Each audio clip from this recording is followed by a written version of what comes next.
Assalamualaikum warahmatullahi wabarakatuh. Channel ini membahas tentang dimensi sejarah Indonesia. Materi video ini diambil dari berbagai sumber. Buang energi negatif dan ambil sisi positifnya. Selamat menyaksikan. Kisah perjanjian antara Sabdo Palon dengan Syekh Subakir. Konon ada semacam perjanjian antara Sabdo Palon sebagai pamomong atau danyang gaib tanah Jawa dengan Syekh Subakir sebagai penyebar agama Islam generasi awal di Jawa ini. Tersebutlah kisah tersebut dalam tulisan lontar kuno. Lontar tersebut diperkirakan ditulis oleh Kanjeng Sunan Derajat atau setidak-tidaknya oleh murid atau pengikut beliau. Cerita tentang kisah ini pernah dipentaskan sebagai lakon wayang kulit bergenre wayang songsong atau wayang kulit yang berisi cerita hikayat dan legenda Jawa yang digelar di Desa Derajat, Paciran, Lamongan, sebuah desa tempat situs Sunan Derajat. Kisah diawali dengan adanya persidangan di Istana Kesultanan Turki Utsmaniyah di Istanbul yang dipimpin oleh Sultan Muhammad I. Persidangan kali ini membahas mimpi sang sultan. Menurut Sultan Muhammad, beliau bermimpi mendapat perintah untuk menyebarkan dakwah Islamiyah ke tanah Jawa. Adapun mubaliknya haruslah berjumlah 9 orang. Jika ada yang pulang atau wafat, maka akan digantikan oleh ulama lain asal tetap berjumlah 9. Maka dikumpulkan beberapa ulama terkemuka dari seluruh dunia Islam waktu itu.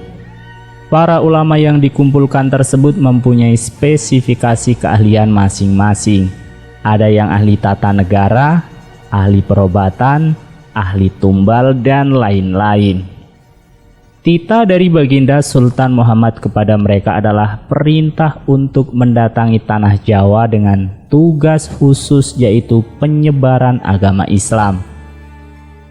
Di bawah ini adalah dialog antara Sabdo Palon dengan Syekh Subakir yang terjadi di atas Gunung Tidar. Syekh Subakir adalah salah satu ulama yang diutus Sultan Muhammad untuk menyebarkan Islam di tanah Jawa ini. Adapun keahlian Syekh Subakir adalah dalam bidang membuat dan memasang tumbal.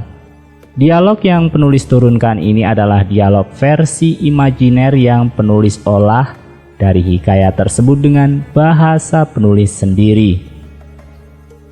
Syekh Subakir berkata, "Kisanak, siapakah Kisanak ini?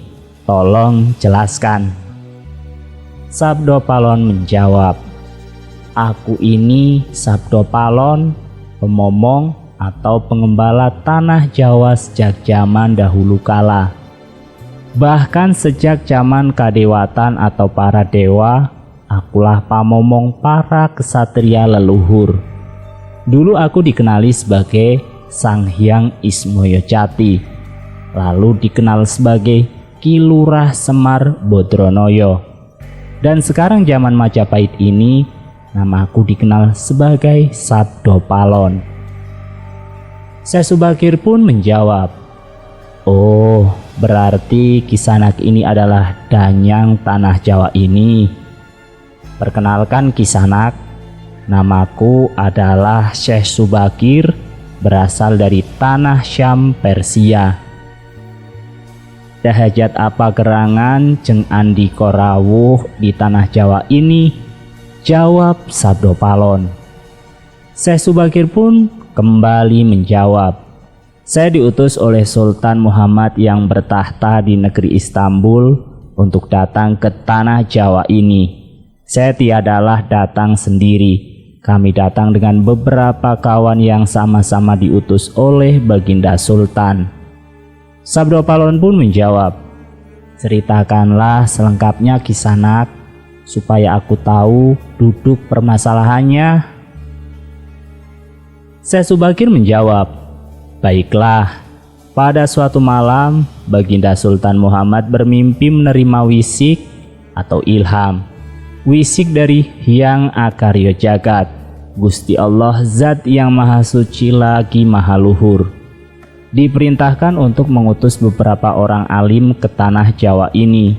Yang dimaksud orang alim ini adalah sebangsa pendita, brahmana, dan resi di tanah Hindu.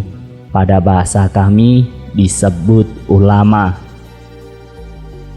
Jadi Jeng Andika ini termasuk ulama itu tadi, jawab Sabdo Palon. Syekh Subakir pun kembali menjawab, iya, saya salah satu dari utusan yang dikirim Baginda Sultan. Adapun tujuan kami dikirim kemari adalah untuk menyebarkan wewarah suci, amedar agama suci, yaitu Islam. Bukankah Kisanak tahu bahwa di tanah Jawa ini sudah ada agama yang berkembang, yaitu Hindu dan Buddha yang berasal dari tanah Hindu? Buat apa lagi Kisanak menambah agama yang baru lagi? Jawab Sabdo Palon. Biarkan kaulo dasih atau rakyat yang memilih keyakinannya sendiri. Bukankah Kisanak sendiri sebagai danyangnya tanah Jawa lebih paham bahwa sebelum agama Hindu dan Buddha masuk ke Jawa ini, di sini pun sudah ada kapitayan? Kapitayan atau ajaran asli tanah Jawa yang berupa ajaran Budi? Jawab Syekh Subakir. Sabdo Palon pun menjawab kembali, iya, rupanya Kisanak sudah menyelidiki kaulo Jawa di sini. Memang di sini sejak zaman sebelum ada agama Hindu dan Buddha sudah ada kapitayan asli. Kapitayan adalah kepercayaan yang hidup dan berkembang pada anak cucu di Nusantara ini. Syekh Subakir pun menjawab, jika berkenan, tolong ceritakan bagaimana kapitayan yang ada di tanah Jawa ini. Sabdo Palon pun menjawab, secara ringkas, kepercayaan Jawa seperti ini. Manusia Jawa sejak zaman para leluhur dahulu kala meyakini ada Sang Maha Kuasa yang bersifat tan keno kinoyo ngopo. Tidak bisa digambarkan bagaimana keadaannya. Dialah pencipta segala-galanya. Bawono agung dan bawono alit, jagat besar dan jagat kecil, alam semesta dan alam manusia. Wong Jawa meyakini bahwa Dia yang Maha Kuasa ini dekat, juga dekat dengan manusia. Dia juga diyakini berperilaku sangat welas asih. Dia juga diyakini meliputi segala sesuatu yang ada. Karena itu, masyarakat Jawa sangat menghormati alam sekelilingnya. Karena bagi mereka semuanya mempunyai sukma. Sukma ini adalah sebagai wakil dari Dia yang Maha Kuasa itu. Jika masyarakat Jawa melakukan pemujaan kepada Sang Pencipta, mereka lambangkan dengan tempat yang suwung. Suwung itu kosong, namun sejatinya bukan kosong, namun berisi Sang Maha Ada. Karena itu, tempat pemujaan orang Jawa disebut Sanggar Pamujan. Di salah satu bagiannya dibuatlah sentong kosong atau tempat atau kamar kosong untuk arah pemujaan. Karena diyakini bahwa di mana ada tempat suwung, di situ ada yang maha berkuasa. Syekh Subakir pun menjawab, nah, itulah juga yang menjadi ajaran agama yang kami bawa untuk memberi ageman atau pegangan atau pakaian yang menegaskan itu semua, bahwa sejatinya di balik semua yang mewujud ini ada Sang Wujud Tunggal yang menjadi pencipta, pengatur dan pengayom alam semesta. Wujud Tunggal ini dalam bahasa Arab disebut Al-Ahad. Dia maha dekat kepada manusia, bahkan lebih dekat daripada urat leher manusia sendiri. Ajaran agama kami menekankan budi pekerti yang agung, yaitu menebarkan welas asih kepada alam gumebyar, kepada sesama-sesama titah atau makhluk. Lihatlah Sang Dayang, betapa sudah rusaknya tatanan masyarakat Majapahit sekarang. Bekas-bekas perang saudara masih membara. Rakyat kelaparan, perampokan dan penindasan ada di mana-mana. Ini harus diperbaharui budi pekertinya. Sabdo Palon pun menjawab, aku juga sedih sebenarnya memikirkan rakyatku. Tatanan sudah bubrah, para pejabat negara sudah lupa akan dharmanya. Mereka saling sikut untuk merebutkan jabatan dan kemewahan duniawi. Para pandito juga sudah tak mampu berbuat banyak. Orang kecil saling tunjang mencari pegangan. Zaman benar-benar zaman edan. Syekh Subakir pun menjawab kembali, karena itulah mungkin Sang Mahajawata Agung menyuruh Sultan Muhammad Turki untuk mengutus kami ke sini. Jadi, wahai Sang Danyang Tanah Jawa, izinkanlah kami menebarkan wewarah suci ini di wewengkon atau wilayah kekuasaanmu ini.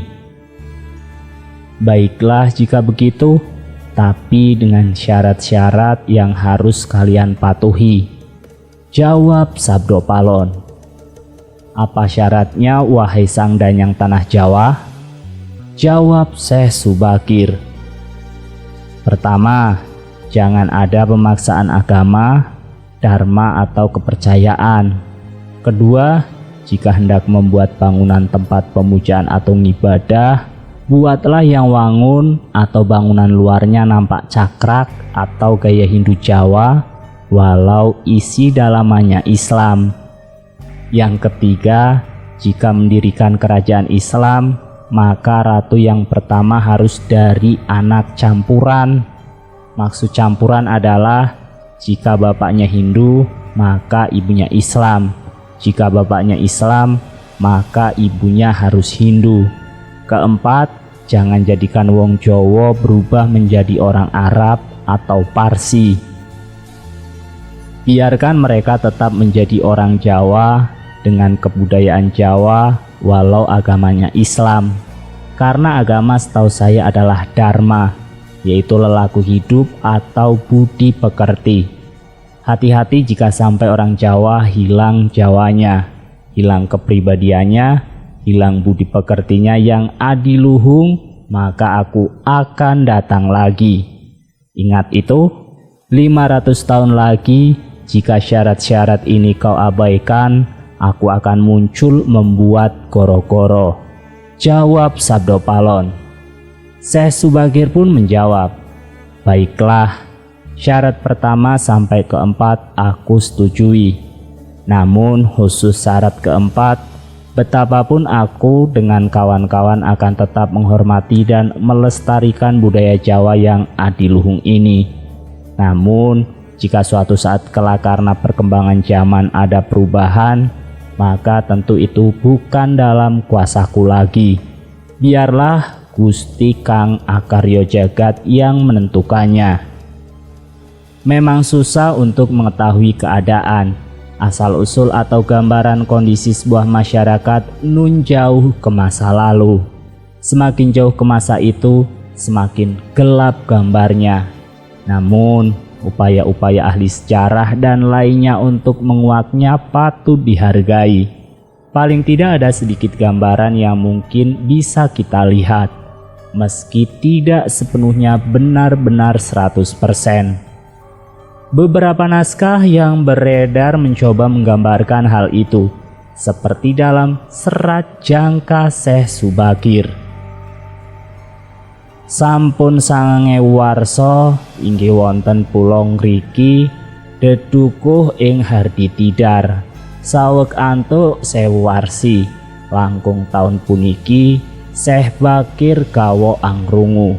Dikoniku wong nopo tak ayek dijanmi, umur diko dene tak kliwat-liwat, yang artinya antara lain sudah 9.000 tahun ya saya Semar sudah ada di Pulau Jawa ini, di pedusunan di Gunung Tidar, tapi baru 1000 tahun berjalan. Di sini Syekh Subakir heran mendengarnya. "Engkau ini makhluk apa? Apa benar manusia? Kok usianya luar biasa?" Demikian perkenalan Semar dengan Syekh Subakir. Selama ribuan tahun itu Semar bertapa di Gunung Merbabu dan tidak mengetahui keadaan manusia di Jawa. Gambaran tentang kondisi Pulau Jawa juga digambarkan dalam serat tersebut, penuh dihuni oleh demit, jin, genderuwo, bekasaan, dan sejenisnya.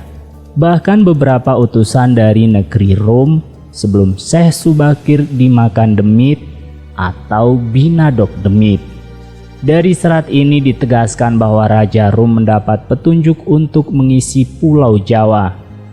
Jeng Sultan Rom Kang Winarni angsal sasmitaning sukma dinawuhan angiseni manungso pilo Jawi. Syekh Subakir mengambil orang-orang keling untuk dibawa mengisi Pulau Jawa sebanyak 2 laksa atau 20.000 keluarga. Dari serat ini, maka yang mengisi atau menjadi penghuni Pulau Jawa adalah dari bangsa keling yang dibawa oleh Syekh Subakir. Padahal dalam naskah itu pula Semar adalah manusia. Sang Hyang Semar lon wuwusnya Ki sumangga karso aji sejatine Ki kawula lan kiraka tiyang Jawi ing kina prateng mangkin kawak daplak inggih ulun. Wong Jawa kuna mula saderenge dika prapti kula manggen merbabu pucak haldaka. Namun selama bertambah ribuan tahun itu Pulau Jawa sudah berubah isinya. Bukan manusia seperti Semar, tetapi sudah dikuasai oleh para demit. Dalam serat jangka Tanah Jawa gambarnya tidak beda jauh dengan serat jangka Syekh Subakir, yaitu pertemuan antara Semar dengan Syekh Subakir ketika memberi tumbal atau mengusir para dedemit yang menguasai Tanah Jawa. Dalam serat ini ada dialog yang sebenarnya adalah bantahan anggapan bahwa Tanah Jawa belum dihuni oleh manusia, hanya oleh bangsa jin dan demit. Syekh Bakir lon angandika, "Sairekti ing tanah Jawi panturung ana menungso pan isih rupa wanadri yang Semar matur aris kawula sajatosipun ing kina makina saderenging tuan prapti hamba kalih dedukuh rerapu arga." Artinya Syekh Subakir berkata, sebenarnya di tanah Jawa belum ada manusia, masih berupa hutan. Yang Semar menjawab dengan lembut, "Hamba ini sebenarnya di masa lalu sebelum kedatangan Tuan, hamba berdua atau Semar dan Toko ini penghuni Jawa yang bertempat di Gunung Merbabu." Namun dalam serat ini Semar sendiri menjelaskan bahwa dia bukan manusia, tapi keturunan dewa, Sang Hyang Tunggal atau Manikmaya. Memang agak sedikit berbeda dengan serat jangka Syekh Subakir. Namun pada intinya bahwa Semar dan Togok di masa lalu adalah penghuni Pulau Jawa. Apakah hanya mereka berdua? Tentu ini bisa disinkronkan dengan sumber-sumber lain, misalnya Babat Demak Pesisiran yang menerangkan silsilah orang tua Sang Hyang Tunggal adalah Sang Hyang Wenang, putra dari Sang Hyang Wening, putra dari Sang Hyang Nuroso, putra dari Sang Hyang Nurcahyo atau Sayyid Anwar, putra dari Nabi Sis. Dalam versi lain, Sang Hyang Wening dan Wenang adalah satu pribadi. Dalam serat jangka Tanah Jawi, Semar adalah keturunan dari Nabi Sis. Jika digabungkan Babat Demak Pesisiran, karena anak dari Sang Hyang Tunggal. Namun dalam Babat Demak Pesisiran, nama Semar tidak muncul sebagai anak Sang Hyang Tunggal. Disinilah letak gelapnya lagi. Semar di satu sisi mengaku anak Sang Hyang Tunggal, namun dalam babat Demak pesisiran tidak masuk. Demikian pula dalam babat tanah Jawa. Semar dan Togo itu menjadi panderek Raden Palasoro yang merupakan keturunan dari Sayyid Anwar. Dalam babat tanah Jawa, Palasoro merupakan cikal bakal leluhur Jawa, di mana kemudian Kurawa, Pandowo adalah bagian dari keturunannya. Ini menjadi terbalik bahwa kisah Mahabharata itu mulanya dari Jawa. Dalam serat babat Demak pesisiran, Nabi Ibrahim itu berbeda dengan Batara Brahma. Nabi Ibrahim berada pada garis silsilah Sayyid Anwas, saudara Sayyid Anwar. Batara Brahma adalah keturunan dari Sayyid Anwar. Masa-masa gelap ini memang memunculkan banyak versi mengenai leluhur Jawa. Buku lain yaitu Sejarah Kawitane Wong Jawa lan Wong Kanung menggambarkan pertama zaman Jamajuja atau puluhan ribu. Buku ini ditulis pada tahun 1931. Sudah ada manusia tetapi masih bertelanjang seperti kera, hidupnya di gua-gua. Masih dalam masa Jamajuja periode 5000 tahun. Sebelumnya manusianya sudah mengalami kemajuan, sudah memakai cawat dari dedaunan, sudah menempati di luar gua. Mereka sudah berkumpul dalam sebuah komunitas. Masyarakat ini disebut dengan masyarakat Lingga atau suku Lingga. Masa kuno atau sebelum Masehi, orang-orang Sampit berhijrah ke Nusa Kendeng yang kemudian disebut sebagai orang Jawa. Kata Jawa sendiri dirujukan pada sebutan banteng yang kemati penuh perhatian terhadap anaknya. Sebab banteng perempuan disebut Jawi, yang kemati kemudian disebut Jawa. Orang-orang Sampit yang mengungsi ke Jawa ini kemudian membuat pertanda awal sebagai orang Jawa, yaitu 230 tahun sebelum Masehi atau bukan Saka. Tahun ini disebut tahun Huning atau pengingat. Tokoh pimpinan rombongan Eksodus ini namanya Ki Sengdang, yang kelak kemudian disebut Dahyang atau Danyang. Mereka berasal dari Sampit yang keturunan dari suku Hainan.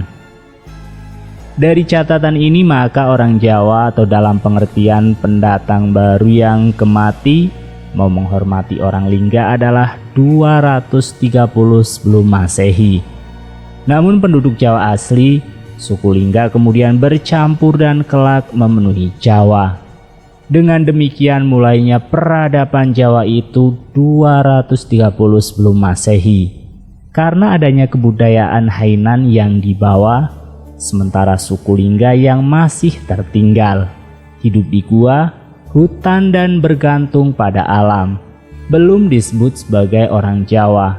Ini tentu berbeda dengan versi Serat Jangka Syekh Subakir dalam Serat Jangka Tanah Jawa.